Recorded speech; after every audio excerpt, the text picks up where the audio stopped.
22 million black victims of Americanism are waking up, and they're gaining a new political consciousness, becoming politically mature.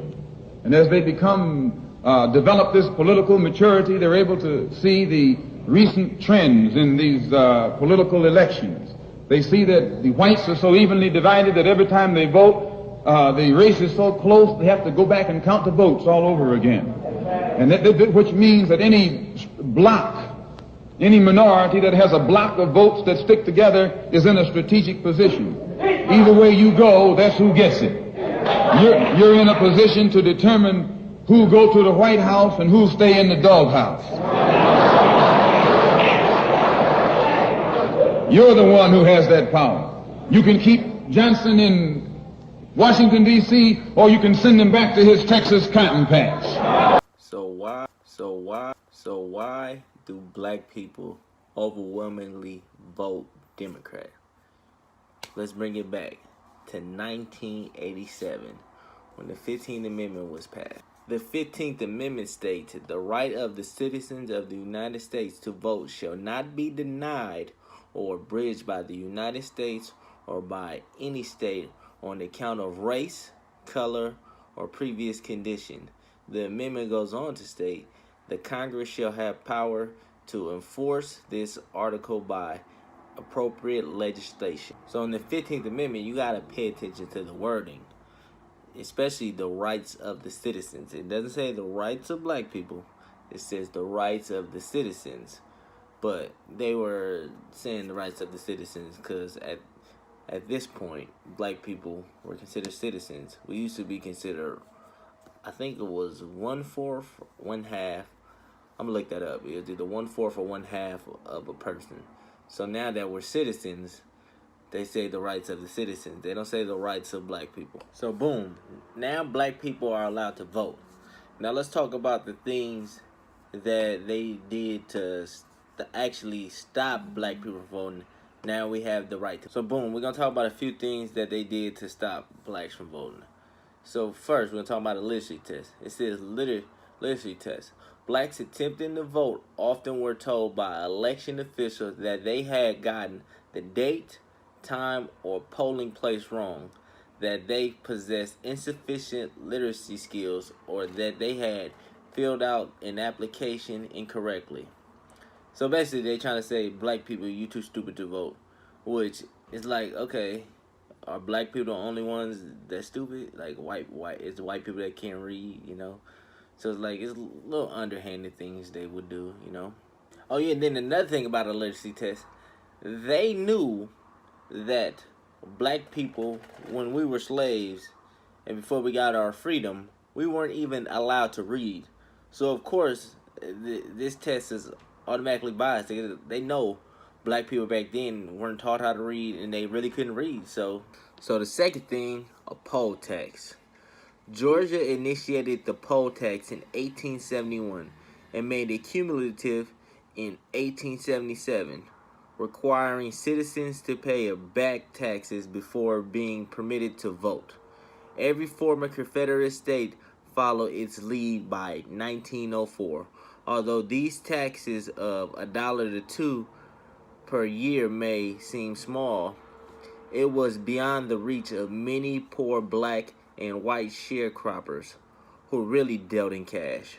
So basically, they knew black people couldn't afford $1 to $2. I know that seems like a little bit, but back then $1 was a lot. Like, say maybe in the 50s, 60s, back in the day, like cheeseburgers used to cost 10 cents.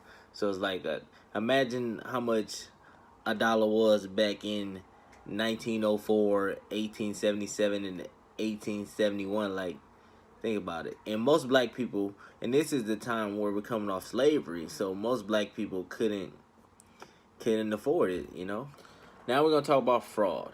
Electoral fraud by ballot box stuffing, throwing out the non-democratic votes or counting them for the Democrats even when cast for the opposition, was the norm in the southern states before legal means of disenfranchisement were entrenched. This one is self-explanatory. They overstuffed the boxes. They took out non-democratic votes. and they changed them even when they voted for Republicans. Self-explanatory. Why would they do that? Because the Democrats were pieces of shit. No, let me rephrase that. Let's be accurate. These were the Southern Democrats, because they said the Southern states. So, but even though they probably did this in the North too. So, the Democrats. So this is a key moment right here.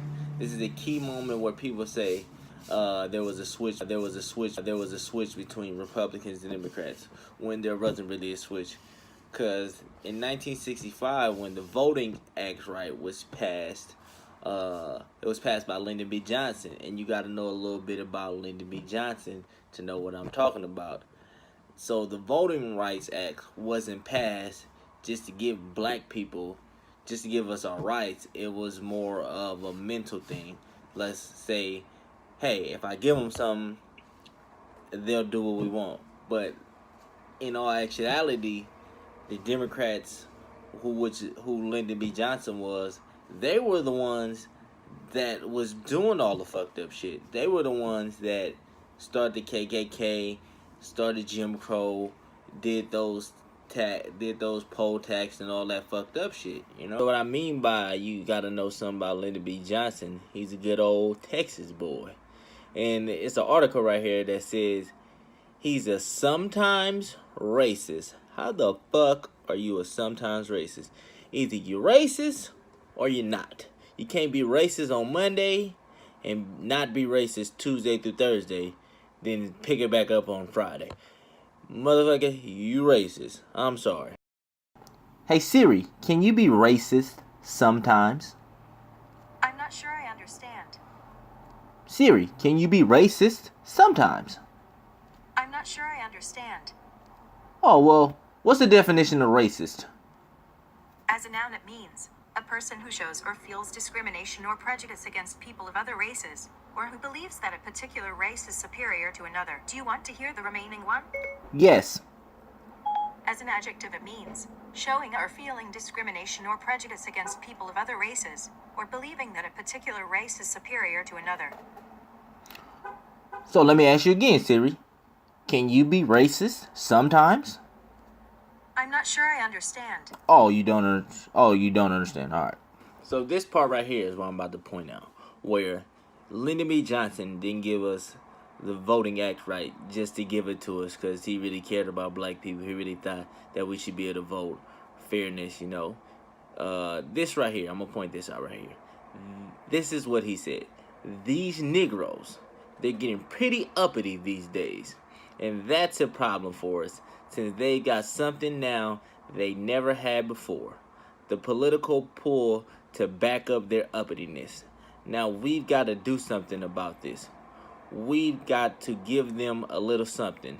Just enough to quiet them down, not enough to make a difference. Now that last part right there, that's real crucial to that's one of the real crucial parts of what I'm talking about. He said just enough to quiet them down, not enough to make a difference. Key point. Not enough to make a difference. This next thing I'm about to point out is the cherry on top of the cake. This is what Lyndon B. Johnson said.